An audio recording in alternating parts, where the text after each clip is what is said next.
Alright, here's part 2. Special appearance by our dog. Very quick. Cameo. Alright, this is a very, very first pressing of Misfits Collection 2. There's a story behind this one in that back about 20 years ago I was doing a lot of work with the Misfits. I was filling in on drums for them intermittently when I was a senior in high school before they had their reunion lineup put together officially. I'd go and help them keep the beat while they were auditioning singers, stuff like that. And I was at a rehearsal of theirs in Vernon, New Jersey. They rehearsed at a machine shop that their family owned. They made like X-Acto knives and stuff like that. And one part of the factory was the rehearsal space. So I was there one night and they had received boxes from Caroline Records of this album. So they cracked open the box and handed me a record. They all signed it. So this is as first pressing as you're ever going to get with this record. This was literally out of the box from Caroline Records. And this is, I think, yeah, this is green vinyl. There were 3,500 of the green vinyl copies pressed. I think there were 6,000 red and 500 clear. So this is kind of in the middle when it comes to the collector value of this release. But of course, I'm never selling it because they've all signed it. Misfits Collection 2.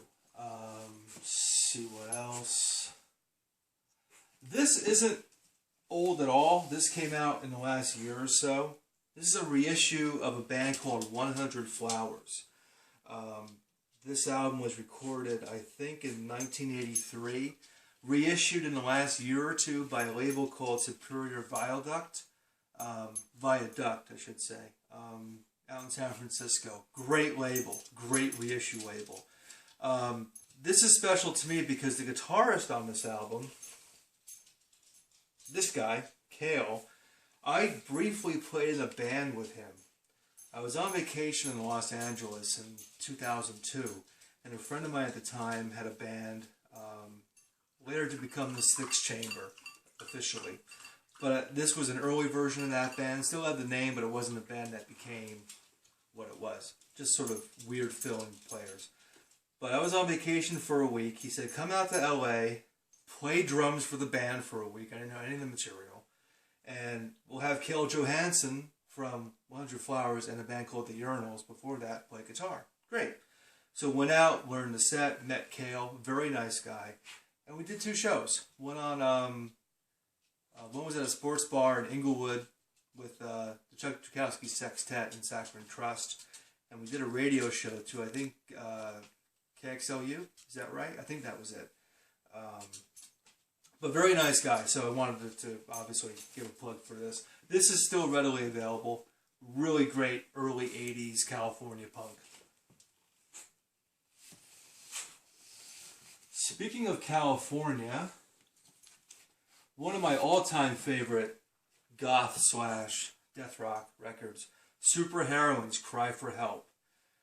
This was a band fronted by, it says here, the Eva O, but it's Eva O's, not her first band. I think the Speed Queens were her first band, but this was the first band she was in that had something. And this is their first record. Really great stuff. Probably one of the best sounding death rock goth productions of that era. Released on Bemis Brain Records, which later became Enigma Records and Restless Records. Of course, featuring, awesome photography from the great Edward Culver. This is an awesome record. I don't know how rare it is. I've heard it's relatively hard to find. There have been some CD compilations with this and their second album, Souls That Save, put together. But really, get this record. This is as good as it gets for that era. And another just absolutely essential California record. This is the best punk band from California, in my opinion. Because they're punk in spirit, if not so much music. These guys are everywhere, musically. They later became a jazz-type band. Very experimental. Very experimental on this, although this is a somewhat more straightforward punk record than what they did. But this is an incredible band. When I was in LA, I was in the Six Chamber band, and we did a number of shows with these guys back about 12 years ago, usually with the Chuck Dukowski Sextet as well. And this guy here, Joe Paese, the guitar player, one of the greatest musicians I've ever seen with my two eyes. Extraordinarily gifted player. Has done a lot of stuff on various like SST record bands, all worth checking out. But this is ground zero. This is the place to start for Saccharine Trust. This is just an amazing record. I think it's available on vinyl through Superior Viaduct, actually, and you can probably get the CD from SST directly. But this is, yeah, that's the stuff right there. Let's see, we'll do one more for this part. Another California band,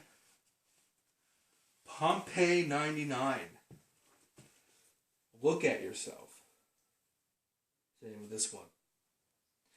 This is kind of a crucial record in some historical aspects of goth rock and death rock in California. This was the band that basically merged with Roz Williams after the original Only Theater of Pain Christian Death broke up.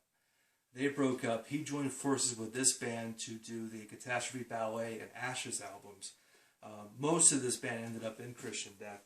Chetan Damone, Valor, I think that's Valor.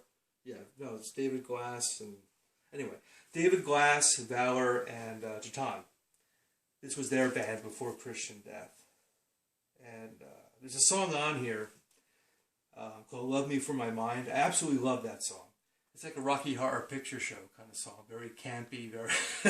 It's a cool little record. And Chetan actually gave me this.